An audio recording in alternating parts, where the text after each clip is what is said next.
धृतराष्ट्र, पांडु और विदुर के लालन पालन का भार भीष्म के ऊपर था। तीनों पुत्र बड़े होने पर विद्या अध्ययन के लिए भेजे गए। धृतराष्ट्र बल विद्या में, पांडु धनुर्विद्या में तथा विदुर धर्म और नीति में निपुण हुए। युवा होने पर धृतराष्ट्र अंधे होने के कारण राज्य के उत्तराधिकारी न बन सके। विदुर दासी पुत्र थे, इसलिए पांडु को ही हस्तिनापुर का राजा घोषित किया गया। भीष्म ने धृतराष्ट्र का विवाह गांधार की राजकुमारी गांधारी से कर दिया। गांधारी को जब ज्ञात हुआ कि उसका पति अंधा है तो उसने स्वयं अपनी आंखों पर पट्टी बांध ली। उन दिनों यदुवंशी राजा शूरसेन की पोषित कन्या कुंती जब सयानी हुई तो पिता ने उसे घर आए हुए महात्माओं के सेवा में लगा दिया। पिता के अतिथि गृह में जितने भी साधु महात्मा ऋषि मुनि आदि आते, कुंती उनकी सेवा मन लगाकर किया करती थी।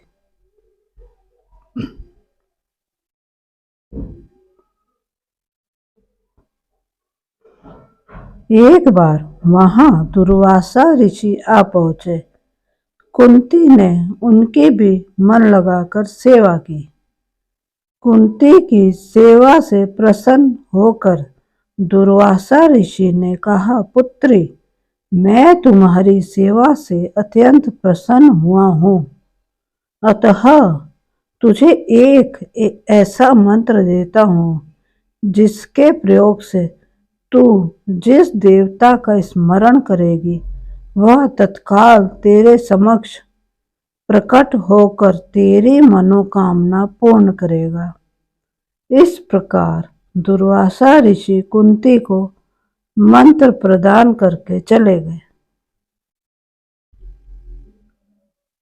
एक दिन कुंती ने उस मंत्र की सत्यता की जांच करने के लिए एकांत स्थान पर बैठकर उस मंत्र का जाप करते हुए सूर्य देव का स्मरण किया। उसी क्षण सूर्य देव वहां प्रकट होकर बोले, देवी, मुझे बताओ कि तुम मुझसे किस वस्तु की अभिलाषा करती हो। मैं तुम्हारी अभिलाषा अवश्य पूर्ण करूंगा। इस पर कुंती ने कहा, हे देव, मुझे आपसे किसी भी प्रकार की अभिलाषा नहीं है। मैंने तो केवल मंत्र की सत्यता परखने के लिए ही उसका जाप किया है। कुंती के इन वचनों को सुनकर सूर्यदेव बोले, हे कुंती, मेरा आना व्यर्थ नहीं जा सकता। मैं तुम्हें अत्यंत पराक्रमी तथा दानशील पुत्र प्रदान करता हूँ। इतना कहकर सूर्यदेव अंतर्ध्यान हो गए।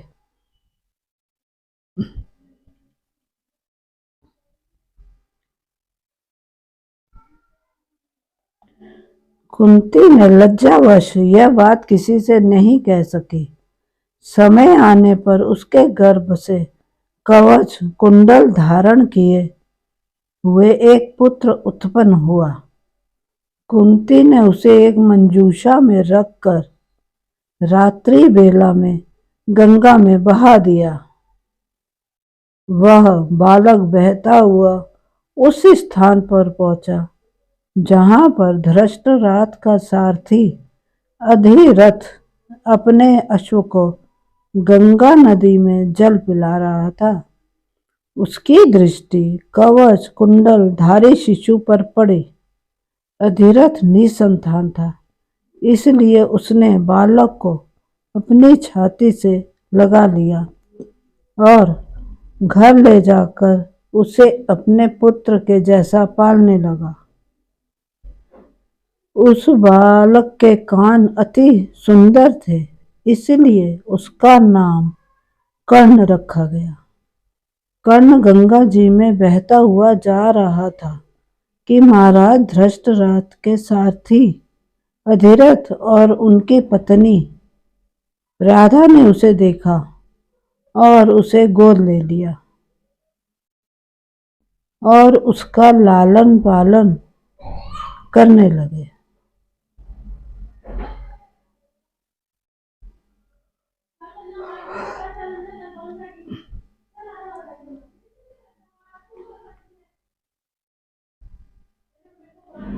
कुमारावस्था से ही कर्ण की रुचि अपने पिता अधिरथ के समान रथ चलाने की बजाय युद्ध कला में अधिक थी।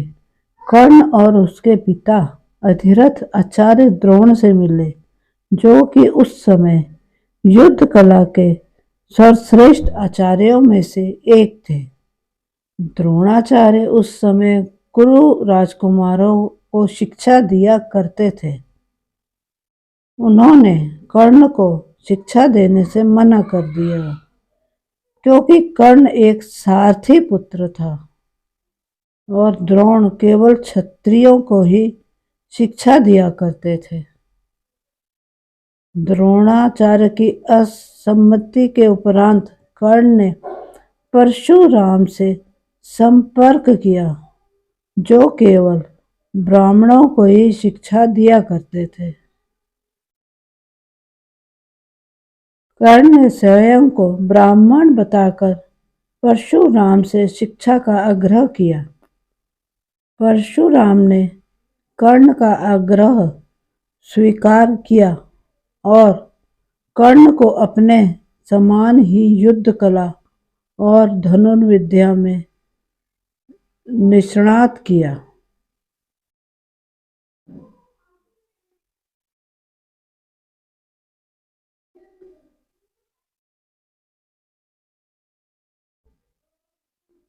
कर्ण को उसके गुरु परशुराम और पृथ्वी माता से श्राप मिला था।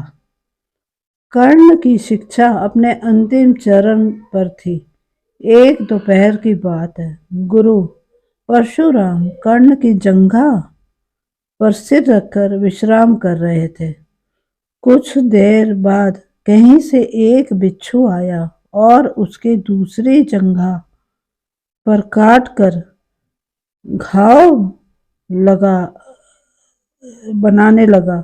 गुरु का विश्राम भंग न हो, इसलिए कर्ण बिच्छू को दूर न हटाकर उसके डंक को सहता रहा। कुछ देर में गुरु जी की निद्रा टूटी और उन्होंने देखा कि कर्ण की जांघ में बहुत रक्त बह रहा है। उन्होंने कहा कि केवल किसी क्षत्रिय में ही इतनी सहनशीलता हो सकती है कि वह बिच्छू डंक को सह ले, ना कि किसी ब्राह्मण में। और परशुराम जी ने उसे मिथ्या भाषण के कारण श्राप दिया कि जब भी कर्ण को उनकी दी हुई शिक्षा की सर्वाधिक आवश्यकता होगी, उस दिन वह उसके काम नहीं आएगी।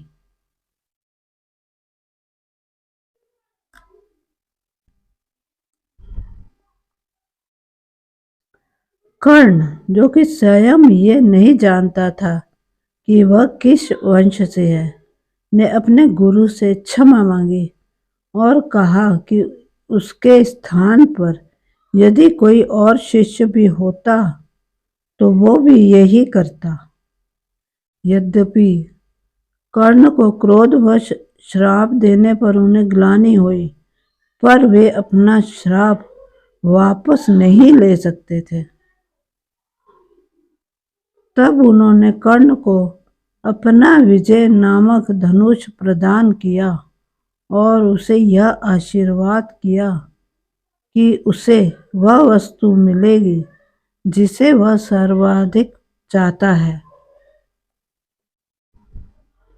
अमिट प्रसिद्धि कुछ लोक कथाओं में माना जाता है कि बिच्छू के रूप में स्वयं इंद्र थे, जो उसकी वास्तविक क्षत्रिय पहचान को उजागर करना चाहते थे।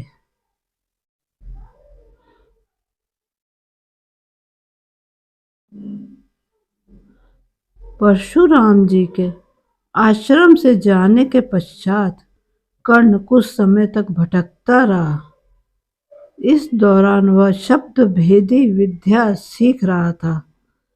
अभ्यास के दौरान उसने एक गाय के बछड़े को कोई वन्य पशु समझ लिया और उस पर शब्द भेदी बाण चला दिया और बछड़ा मारा गया।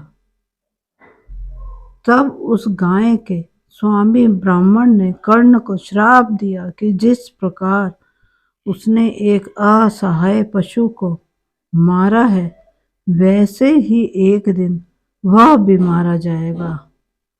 जब वह सबसे अधिक असहाय होगा और जब उसका सारा ध्यान अपने शत्रु से कहीं अलग किसी और काम पर होगा।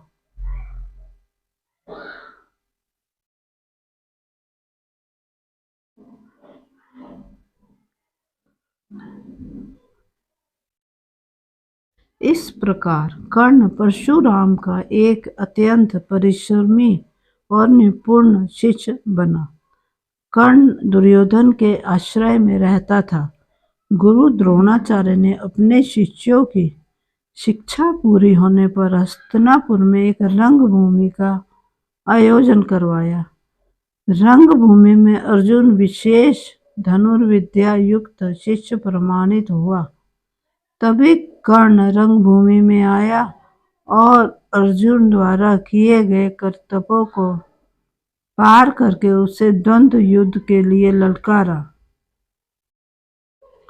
कब कृपाचार्य ने कर्ण के द्वंद्व युद्ध को अस्वीकृत कर दिया और उससे उसके वंश और साम्राज्य के विषय में पूछा, क्योंकि द्वंद्व युद्ध के नियमों के अनुसार केवल एक राजकुमार ही अर्जुन को, जो हस्तिनापुर का राजकुमार था, द्वंद्व युद्ध के लिए ललकार सकता था।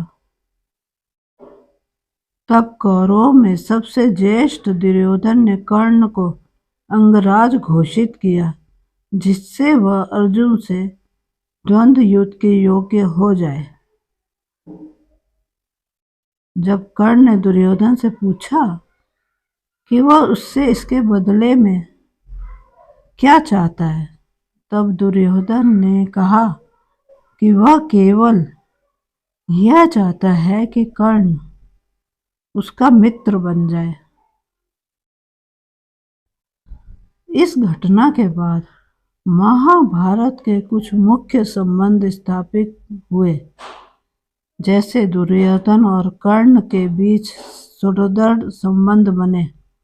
कर्ण और अर्जुन के बीच तीव्र प्रतिद्वंद्विता और पांडवों तथा कर्ण के बीच वैमनस्य। कर्ण दुर्योधन का एक निष्ठावान और सच्चा मित्र था। यद्यपि वह बाद में दुर्योधन को खुश करने के लिए धूत क्रीड़ा में भागीदारी करता है, लेकिन वह आरंभ से ही इसके विरुद्ध था। कर्ण शकुनी को पसंद नहीं करता था और सदैव दुर्योधन को यही परामर्श देता कि वह अपने शत्रुओं को परास्त करने के लिए अपने युद्ध कौशल और बाहुबल का प्रयोग करे, न कि कुटिल चालों का।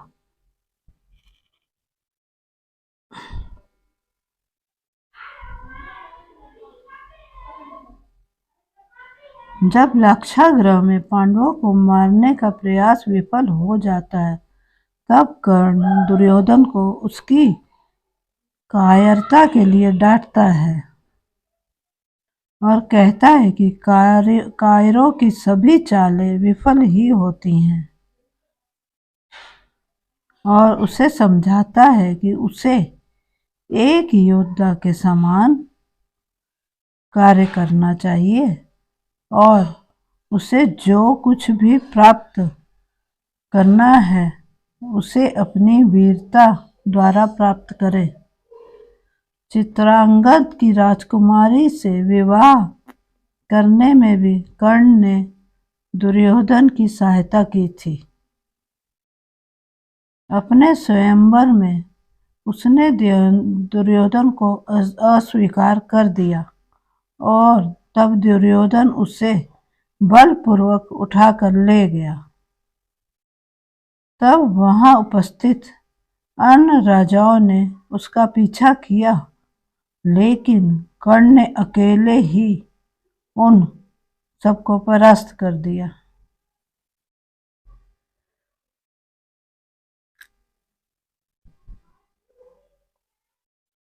परास्त राजाओं में जरासंध, शिशुपाल, दंतवक्र, साल्व और रुक्मी इत्यादि थे। कर्ण की प्रशंसा स्वरूप जरासंध ने कर्ण को मगध का एक भाग दे दिया। भीम ने बाद में श्री कृष्ण की सहायता से जरासंध को परास्त किया, लेकिन उससे बहुत पहले कर्ण ने उसे अकेले परास्त किया। कर्ण ही ने जरासंध की इस दुर्बलता को उजागर किया था कि उसकी मृत्यु केवल उसके धड़ को पैरों से चीरकर 2 टुकड़ों में बांटकर हो सकती है।